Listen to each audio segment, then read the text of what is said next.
வணக்கம். உங்க மனசுக்குள்ளேயே நீங்க மாட்டிக்கிட்ட மாதிரி எப்பவாவது ஃபீல் பண்ணியிருக்கீங்களா? ஒரு ஒரு காரணமும் இல்லாம திடீர்னு ஒரு எரிச்சல், கோபம், இல்லன்னா ஒரு பதட்டம். இது எல்லாத்தையும் நாம அனுபவிச்சிருப்போம்னு நெனைக்கிறேன். இன்னைக்கு நாம ஜோசப் நியூனின் "don't believe everything you think" புத்தகத்தோட சாராம்சத்தை ரொம்ப ஆழமா பார்க்க போறோம்.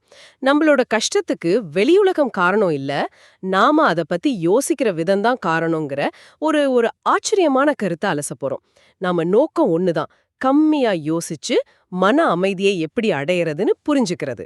அருமையான தொடக்கம். இதுல புத்தர் சொன்ன ஒரு விஷயம் எனக்கு ஞாபகம் வருது.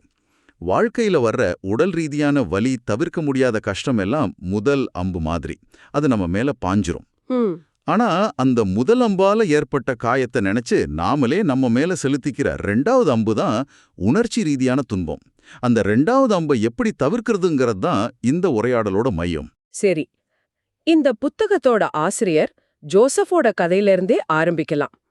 அவர் பல வருஷமா மன அமைதிய தேடி யோகா, தியானம், ஆன்மீக பயிற்சி பட்டறைன்னு போகாத இடமே இல்ல. ம். ஆனா சுவாரஸ்யமான விஷயம் என்னன்னா, இவ்ளோ செஞ்சும் அவரோட கவலைகள் குறையல. சொல்லப்போனா வர்திதான் போச்சு. இது நிறைய பேருக்கு பொருந்தும். நாம பிரச்சனைக்கு தீர்வை வெளியில தேடிட்டே இருப்போம். ஆமா. ஆனா பிரச்சனையோட மூலம் நமக்குள்ளேயே இருக்கும். ரொம்பவே விரக்திக்கு போன அவர் ஒரு ஆன்மீக குருவை சந்திக்கிறார். அந்த குரு சொன்ன ஒரு வரிதான் அவரோட வாழ்க்கையே மாத்துது. உன் துன்பத்திற்கு காரணம் வெளியுலகம் அல்ல, உன் மனமே. ஆனா இங்க ஒரு குழப்பம் வருது. மனசுதான் காரணம்னா மனசையே தூக்கி எரிஞ்சிட முடியுமா? இல்லையே. அப்போ பிரச்சனை எங்க இருக்கு? ஒரு அருமையான கேள்வி. இங்கதான் நம்ம ஒரு முக்கியமான விஷயத்த கவனிக்கணும். பிரச்சனை மனசு கிடையாது. ஓகே, நாம அத பயன்படுத்துற விதம் தான். நம்ம எண்ணங்கள் தான் நம்ம உலகத்தை உருவாக்குது. நம்ம மூளை பரிணாம வளர்ச்சியில நம்ம முன்னோர்கள் காட்டுல வாழ்ந்தப்போ ஆபத்திலிருந்து தப்பிக்கிறதுக்காகவே வடிவமைக்கப்பட்டிருக்கு. அதனால அது எப்போதுமே எதிர்மறையான விஷயங்கள் மேல அதிக கவனம் செலுத்தும். இத எதிர்மறை சார்பு, அதாவது நெகட்டிவிட்டி பயஸ்ன்னு சொல்லுவாங்க. புரியுது. ஒரு புதர் அசைதா அது புலியா இருக்குமோன்னு யோசிக்கிறது தான் நம்மள காப்பாட்டுச்சு. கரெக்ட். ஆமா. அந்த காலத்துல அது உயிர் வாழ உதவியா இருந்துச்சு. ஆனா இன்னைக்கு ஆபீஸ்ல பாஸ் ஒரு மாதிரி பார்த்தா, ஐயோ நம்ம வேலை போயிடுச்சான்னு அதே மூளை நம்மள போட்டு பாடாப்படுத்துது. மிகச்சரியா சொன்னீங்க. அந்த பழைய மென்பொருள், அதாவது சாஃப்ட்வேர், இன்னைக்கு இருக்கிற நவீன உலகத்துக்கு பொருந்தாம போயிடுச்சு. சமூக வலைதளங்கள்ல 100 பேர் பாராட்டினாலும் ஒருத்தர் சொன்ன எதிர்மறையான கருத்து தான் நாள் முழுக்க மனசுல ஓடிட்டே இருக்கும். ஆமா ஆமா. இதுதான் அந்த எதிர்மறை சார்போட விளைவு. ஓகே. அப்போ நம்ம மூளையோட இயல்பே இப்படிதான். இத மாத்த முடியாது. ஆனா புத்தகத்துல ஒரு முக்கியமான வேறுபாட்டு சொல்றாங்க இல்லையா? எண்ணங்களுக்கும், அதாவது தாட்ஸ்க்கும், சிந்திப்பதற்கும், திங்கிங்க்கும் உள்ள வேறுபாடு. முதல்ல கேட்கும்போது ரெண்டும் ஒண்ணு மாதிரி தான் தெரியுது.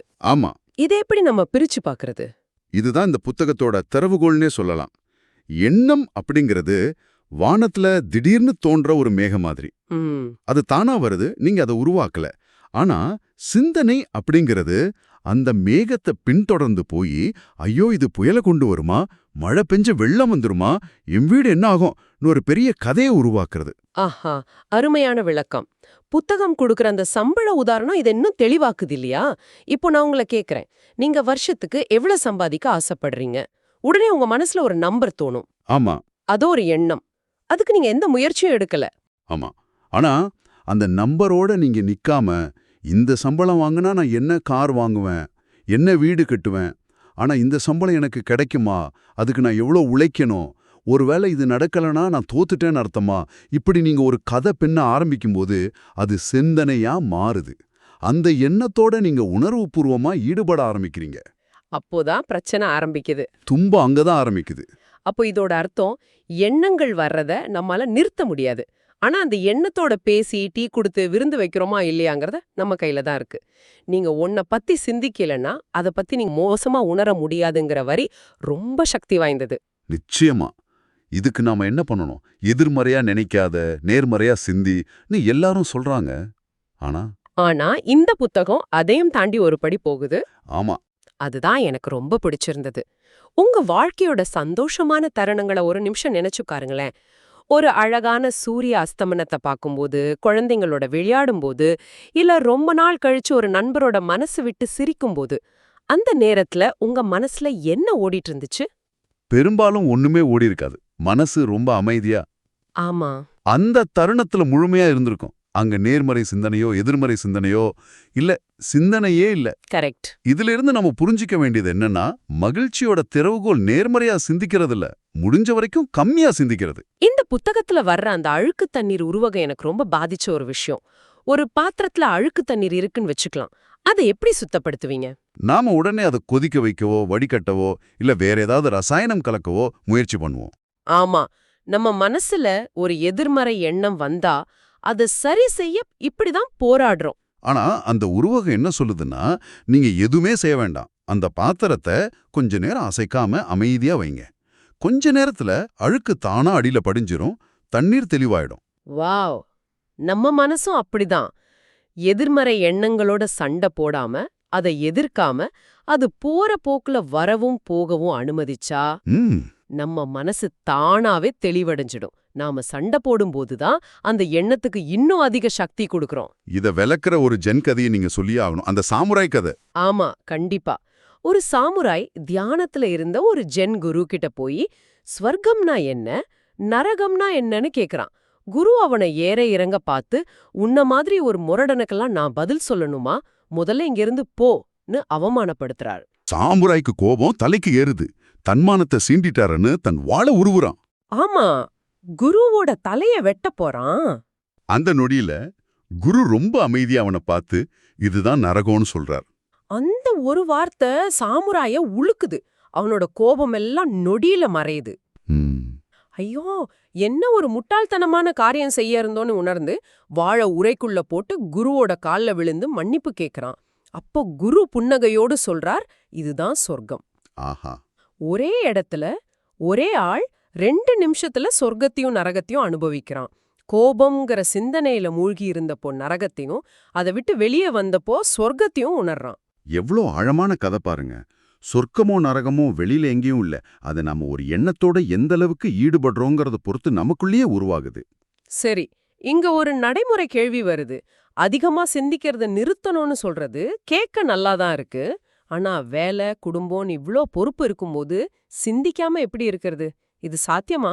இது ஒரு முக்கியமான கேள்வி. இங்க தான் ஃப்ளோ ஸ்டேட் அல்லது இந்த ஜோன்னு சொல்ற ஒரு நிலை வருது. நீங்க ஒரு வேலையிலயோ இல்ல ஒரு விளையாட்டுலயோ உங்களையே மறந்து முழுசா மூழ்கி போன தருணத்தை நினைச்சு பாருங்க, நேரம் போனதே தெரியாது இல்லையா? ஆமா, ஒரு கிரிக்கெட் வீரர் பேட்டிங் செய்யும்போது இப்போ பந்தை இப்படி அடிக்கலாமா அப்படி அடிக்கலாமான்னு ஒவ்வொரு நொடியும் யோசிச்சுட்டு இருந்தா அவுட் ஆகிடுவார். கரெக்ட். அவரோட பல வருஷ பயிற்சி அவரோட ஆழ் மனசுல பதிஞ்சிருக்கு. அவர் சிந்திக்கிறதில்ல, செயல்படுறார். அந்த தடகள வீரன் உதாரணம் மிக முக்கியமானது. ஏன்னா அது நம்ம ஆழ்மனதோட சக்தியை காட்டுது. நம்ம அதிகமா சிந்திக்கும் போது நம்ம சேதன மனம், அதாவது கான்ஷியஸ் மைண்ட், ஆழ்மனது வழியில குறுக்கிடுது. ஓஹோ. அதுதான் தயக்கத்தையும் தவறுகளையும் உருவாக்குது. இந்த ஃப்ளோ ஸ்டேட் விளையாட்டு வீரர்களுக்கு மட்டும் அல்ல, நீங்க ஒரு கணக்குல மூழ்கி இருக்கும்போது, சமையல்ல முழு கவனம் செலுத்தும் போது, இல்ல ஒரு நல்ல நண்பரோட பேசும்போது கூட இதை அனுபவிச்சிருக்கலாம். ஆமா ஆமா, அந்த தருணங்கள்ல நீங்க சிந்திப்பதில்லை, வெறுமனே செயல்படுறீங்க. அதுதான் நம்ம இயல்பான சக்தி வாய்ந்த நிலை. இந்த கவலைகளை விடுறத பத்தி பேசும்போது எனக்கு ஒரு கேள்வி வருது. ஒரு விஷயம் தவறுன்னு தோணும்போது அத பத்தி கவலைப்படாம இருக்கிறது எப்படி?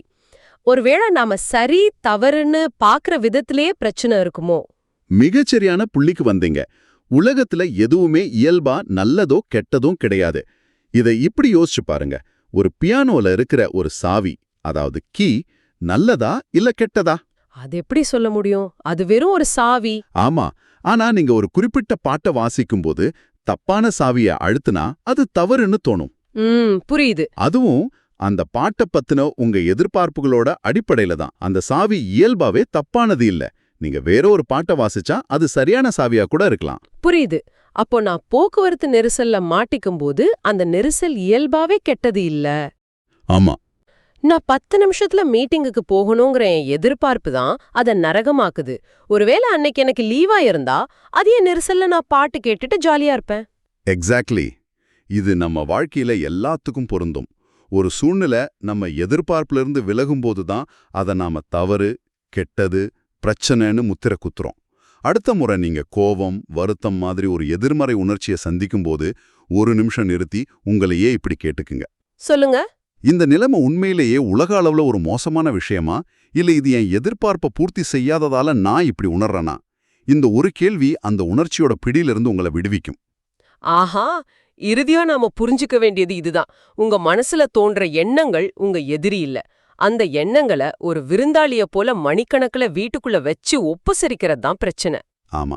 எண்ணங்கள் வரட்டும், போகட்டும். நீங்க அதனோட உட்கார்ந்து தேநீர் அருந்த தேவையில்ல. அருமையா சொன்னீங்க. ஆனா இந்த பயணம் அவ்ளோ சுலபமானது இல்லைங்கிறதையும் நாம ஒத்துக்கணும். அதுவும் சரிதான். பல வருஷமா யோசிச்சே பழகின மனசு திடீர்னு இந்த அமைதியான நிலைய ஒரு மாதிரி விசித்திரமா பார்க்கலாம். ஏதோ சரியில்லையே, ஏன் நான் எதை பத்தியும் கவலைப்படாம இருக்கேன், ஆனா அதுவே புதுசா ஒரு கவலையை உருவாக்கலாம். ஆமா, மனசு நம்மள பழையபடி இழுக்க முயற்சி பண்ணும். அந்த நேரத்துல இந்த செயல்முறை மேலயும் உங்க மேலயும் நம்பிக்கை வைக்கிறது ரொம்ப அவசியம். இது ஒரு புது பழக்கம், அதுக்கு கொஞ்சம் நேரம் எடுக்கும். அந்த அழுக்கு தண்ணீர் தெளிவடைறதுக்கு நாம எப்படி பொறுமையா காத்திருக்கணுமோ அதே போல மனசு தெளிவடைறதுக்கும் நாம அதுக்கு நேரம் கொடுக்கணும். ரொம்ப சரி. இந்த உரையாடல ஒரு இறுதி சிந்தனையோட முடிக்கலாம்னு நினைக்கிறேன். அமைதிங்கிறது நாம தேடி அடைய வேண்டிய ஒரு விஷயம் இல்ல. அது ஏற்கனவே நமக்குள்ள இருக்கு. நாம உருவாக்குற சிந்தனைங்கிற சத்தத்தால அது நமக்கு கேட்காம இருக்கு. அடுத்த 1 மணி நேரத்துக்கு உடனடியா எந்த நடைமுறை தேவைக்கும் உதவாத எந்த எண்ணத்தோடவும் நான் ஈடுபட மாட்டேன்னு நீங்க ஒரு முடிவெடுத்தா என்ன நடக்கும்? அந்த சத்தம் இல்லாத அமைதியில நீங்க எதை கண்டுபிடிக்கலாம்? யோசிச்சு பாருங்க.